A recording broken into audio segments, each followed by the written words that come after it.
লন্ডনের বিশ্ববিখ্যাত news media financial time বাংলাদেশকে নিয়ে ডকুমেন্টারি তৈরি করছে।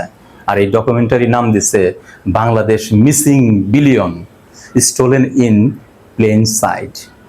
সেখানে দেখাইছে হাসিনার ওই 15 বছরে বাংলাদেশ থেকে লন্ডনে কিভাবে 236 বিলিয়ন ডলার চুরি করে নিয়ে গেছে। এই চুরি শব্দটা কিন্তু আমি বলতেছি না, হেডলাইনে দিছে স্টোলেন। এই চুরি করে নিয়ে গেছে। কিভাবে নিছে?